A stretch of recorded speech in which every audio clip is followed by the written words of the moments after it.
Hi, I'm Ben. Welcome back to my channel and to this month in books, where I cover some of the book-related news that has caught my eye recently, plus all of the exciting new releases that it's worth keeping your eyes out for next time you are in a bookshop. It's really sunny outside and I'd like to go and enjoy it, so I'm going to get straight into the news, starting with a story about Meta, which is the parent company of Facebook. So Meta have recently pursued and won a last-minute injunction against an explosive new memoir airing some of the dirty laundry and shady goings-on from the author's time working at Facebook. This injunction stopped the publisher from promoting the book, but I am not the publisher, so let's promote it here. It's called Careless People by Sarah Wynne Williams. Banning promotion of this book seems to have backfired, though, in a classic case of the Streisand effect. If that means nothing to you, it is this phenomenon named for Barbra Streisand when she tried to stop photos of her home being published. But all of her efforts, all of her attempts to stop that happening actually brought more attention to the photos, which had actually only been taken to show the effects of coastal erosion in the area that she lives. The same has happened here, with the injunction being pretty widely reported in the press and the book shooting to #1 in the UK. It was reported, I think, that it sold over 1,000 hardback copies in its first 3 days on sale, which is really good going for this market, and I'm sure it's going to continue to do really well. I've read the prologue of this, and to be honest, I found it pretty rough. It starts off with the most unbelievable story of this time Mark Zuckerberg and his team ran away from a dinner for heads of state in the Americas, like literally running down this tunnel into the oncoming flow of horses that are coming the other way to come and perform for the leaders. It's a totally slapstick story, and it also had some grammar mistakes which really annoyed me, but I have heard that it is worth a read for some of the tea that it spills, so I will come back to it and persevere at some point in the future when I can fit in, I was going to say a chunky book, but it's actually not that long. But yeah, this is the book that Meta doesn't want you to read. Meta isn't the only tech company hitting the headlines in the world of publishing lately, and I do apologise that sometimes this feels like it's slowly morphing into tech news, but you could have guessed it, OpenAI have been making waves once again. They showed off the latest version of their new LLM, ChatGPT, by asking it to write a short story.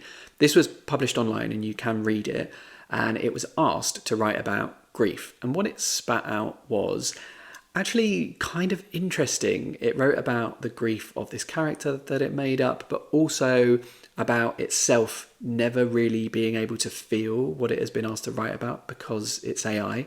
The author Jeanette Winterson even called it beautiful and moving in an opinion piece in The Guardian. However, just because we can, it does not mean we should, even if the results are good or convincing, because this is not a being. We do not owe anything to it, and it does not have any inherent right to exist. But OpenAI and all of these other tech companies do owe something very real to writers and artists, like quite literally, because these models, they can't exist without works already written by humans. So here's an example. There is this Reddit thread where people are discussing the story. It's actually a response to Jeanette Winterson's article. And one user called TechWheeled picked out the beauty of this phrase that the ChatGPT uses in its story that says, a democracy of ghosts, which, yes, is very nice. But another user called Terrible Positive replied, yes, I too thought a democracy of ghosts was a nice turn of phrase. Suspiciously nice. I googled it and found out it was written by Vladimir Nabokov. And it's from Nabokov's Panine. It's also the title of multiple books written since. But the point is, it should be no surprise to discover that beauty has actually been pilfered from other sources when you consider how these models work. They are trained on lots and lots of material with the aim of predicting the correct or appropriate next word. The problem is, the training material has been composed of lots of copyrighted material used without authorization and without payment. The Atlantic, which is an online magazine, has recently laid bare the scale of this copyright abuse because they've made this library of pirated material called Libgen searchable on their website. This is a library that, as far as I know, has not been known to be used by OpenAI, but it has definitely been used by Meta in training their large language model. And it is vast. Like, it's really, really big and comprehensive. It has everything that you could possibly think of included in its materials. So if you wanted to find out how much they've stolen from Hilary Mantel, you can, or perhaps you're wondering how many of Ali Smith's books they pilfered. And again, you can confirm that with a quick search. Spoiler alert, it's basically all of them, including translations into different languages. But it's not just big names that are affected. Like, I managed to find academic work written by my husband in the mix of this library. So remember that for every bestseller that shocks you by the fact that it's been stolen, there are likely thousands of lesser known authors' works that have been ingested by these models. Authors have reacted with varying levels of fury, and rightly so, because this is what allows these chatbots to write in the style of a particular author. And while you can argue that humans could read all of Salman Rushdie's books and write something in his style, it's really just not the same. The scale of this is completely different, and we should place more value on human effort, human thinking, response and creativity, compared to a computer just mindlessly regurgitating content. What goes on in a human's brain while reading Rushdie is not the same as what goes on when an AI model ingests it, at least not yet. It'll be really interesting to see if anything comes of this, but it feels like artists either need to be protected or compensated. And I'm worried by the slowness of governments around the world to regulate this technology when it's advancing at such a scary pace. Finally though, let's touch on something that governments have been giving attention to: tariffs. The recent sweeping and very poorly calculated tariffs introduced by the US caused some brief aggravation for book lovers in America as Blackwell's stopped taking and shipping orders for customers in the US. Blackwell's is a UK-based store. It's based in Oxford and it's got one of the most beautiful bookshops in the entire country, but it also offers free international shipping, and so it's one of the only affordable places that US readers can sometimes get their hands on books that have only been published in the UK.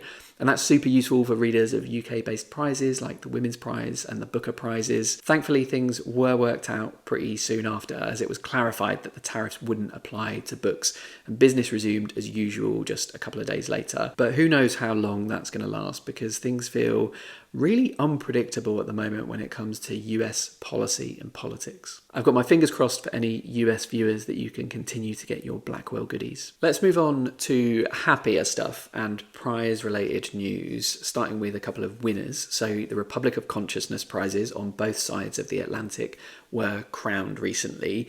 These are prizes technically awarded to the publishers, so I will mention the publishers as well as the authors and the books.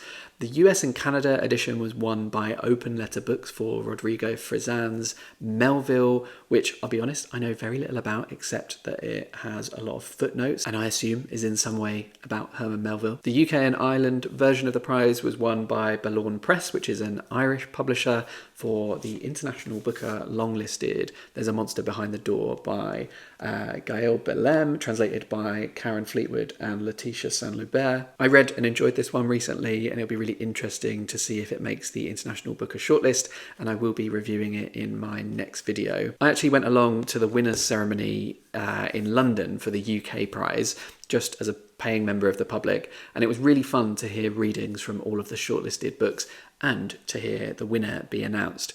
I also got to say hello to Glenn James Brown, and he very kindly signed my copy of Mother Naked, a book I am very excited to review, also in my next video. Those are the only winners that I'm aware of, so I'll move on to longlists and shortlists. The Women's Prize unveiled both of its shortlists recently. I'm not the biggest reader of non-fiction, but I am assured that the non-fic shortlist is very good and a good representation of the best of the long list. The fiction shortlist has had, I'd say, a bit of a more mixed reaction, and I too feel a little bit mixed.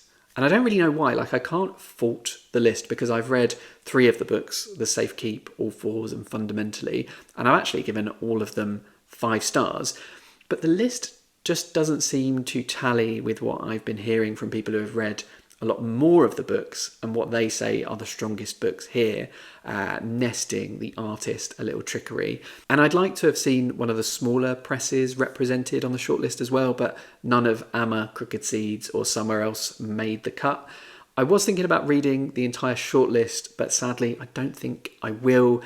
I haven't read any of the Lucy Barton books, and I don't want to rush through them just to be able to read Tell Me Everything. And I'm also not super interested in the Persians. I think if that was the only one from the shortlist that I wasn't sure about, I'd probably just go for it. But because I'm not going to read Tell Me Everything, I'm kind of erring on not reading this one either.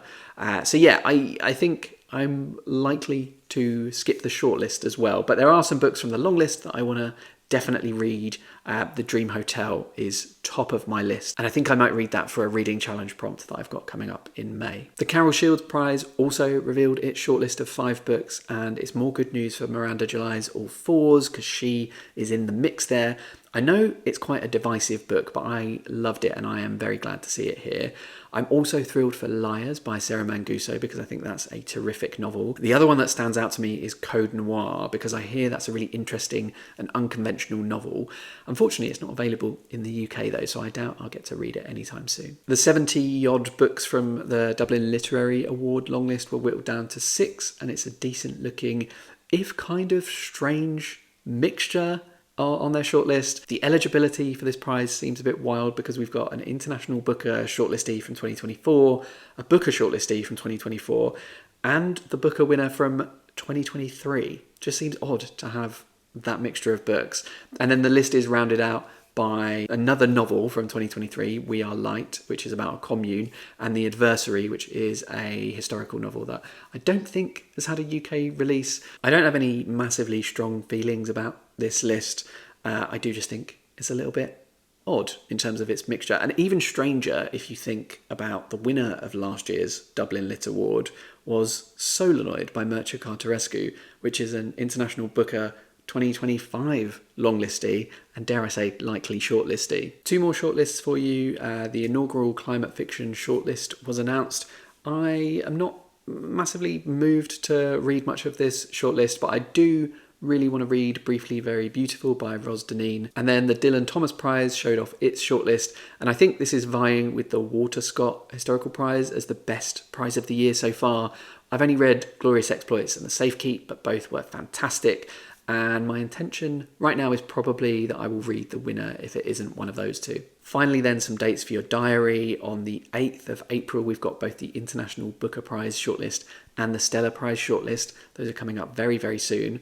And then the Walter Scott Prize for Historical Fiction shortlist is going to be announced on the 11th of April. Time now to talk about new releases for April. As usual, this is all based on the UK release date. I'm going to run through them in chronological order. And we're starting the month on the 1st with a book that isn't a joke, but is supposed to be quite funny. It's called Calls May Be Recorded for Training and Monitoring Purposes by Katerina Volkmer. This is one about a call centre worker called Jimmy who goes above and beyond and gets a bit too involved in his callers' lives and their problems. Then on the 3rd of April is Fair Play by Louise Hegarty. This is a locked room mystery set in a big country house over New Year's Eve and New Year's Day, where the life of the deceased turns out to be the main mystery. And I should say I'm grateful to Picador for sending me this proof and to the Indigo Press for sending me this one. There are a bunch of new releases then on the 10th of April, starting with Sky Daddy by Kate Folk. Kate Folk is best known for her short story collection Out There, which is supposed to be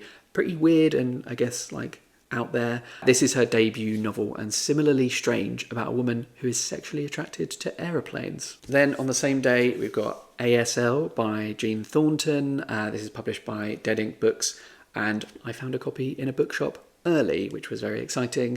This is about 3 friends in the 90s who create a video game which just lives on their hard drives until they reconnect 18 years later.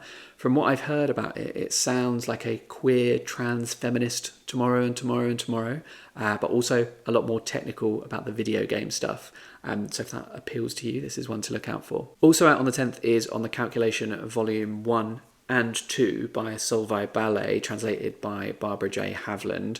Volume 1 has been longlisted for the International Booker Prize, but actually both Volumes 1 and 2 are out on the same day in the UK. The first in 2 parts of a planned septology. The first part is a Groundhog Day story where this woman keeps repeating November 18th over and over. And I do really want to read this, so I don't want to know what part 2 is about for for fear of spoilers. Another book out on the 10th, kindly sent to me by John Murray's Press, is Eden's Shore by Oisin Fagan. This is a seafaring historical novel set in the 18th century where a man sets out to create a utopian commune in Brazil, but a mutiny takes place and he finds himself stranded on the coast of an unnamed Spanish colony in Latin America. And the final release on the 10th of April that I want to tell you about is called The Shape of an Apostrophe by Uttama Kirit Patel. This is about a woman who never wanted children but finds herself pregnant, newly orphaned, and living with her interfering in-laws. And then her life is rocked by this dark family secret. It's described as life-affirming and darkly comic. This one is published by Serpent's Tail, and I picked up a copy of this at an event I went to with them a couple of months ago. Jumping a week later to the 17th of the month, there's a few books coming out that sound really interesting. So first up, Idle Grounds by Christelle Bamford. This is set in the late 80s in New England, where a 3-year-old goes missing in her family's estate.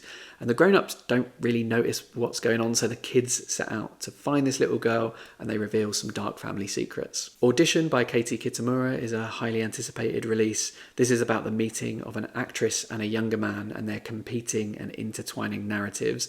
It's supposed to be really compulsive reading and touches on themes of truth and performance and the knowability of other, which are all things that are really up my street. Days of Light by Megan Hunter is also out that day. It starts on this life-changing afternoon just before the outbreak of the Second World War, and it charts 6 days over 6 decades in one woman's life. And then one more release for that day is Delivery Woman by Eva Wiles. This is a short story collection from a Kiwi author, and it spans across genres and leads into some speculative themes. I heard this author talk about this book at an event I went to recently where I picked up a proof.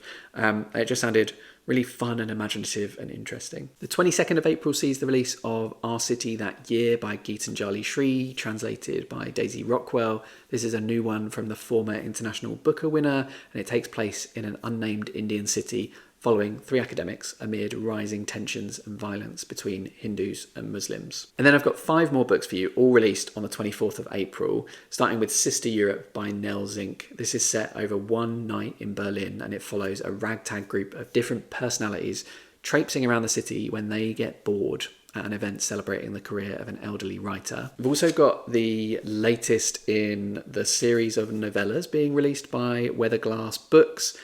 This is We Hex the Moon by Molly Hall Seeley, which, as I say, comes out on the 24th, but I, again, found it early in a bookshop, and that always really excites me. This is about a group of teenage girls who cast a spell and summon the moon, like quite literally, into the room they're in, and she turns out to be really demanding and bewitching. It sounds like a lot of fun, but also apparently addresses some important issues. Fun and Games by John Patrick McHugh is a coming-of-age story set on the west coast of Ireland. It seems to have all the usual stuff about figuring out who you are and what you want, choices to stay or leave the town that you grew up in, first loves, all that jazz.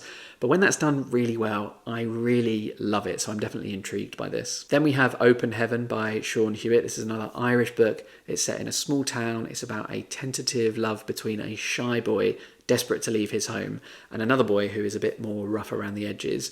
This has been getting absolute rave reviews from people, and so I think it's probably the most exciting release of the month for me. And finally, Vanishing World by Sayaka Murata, translated by Ginny Tapley Takamori. This is set in a future where artificial insemination is the main way that people have children, and sex is taboo even in married couples.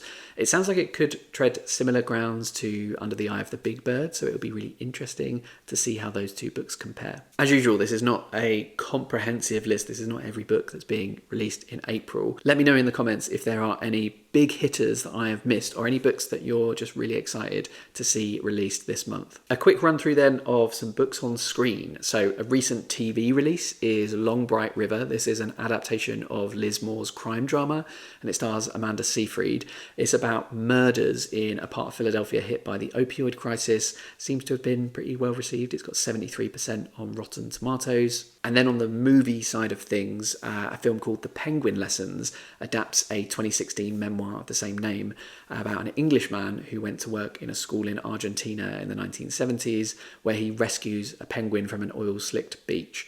It stars Steve Coogan. It's got a good rating on Rotten Tomatoes. It's got 82%.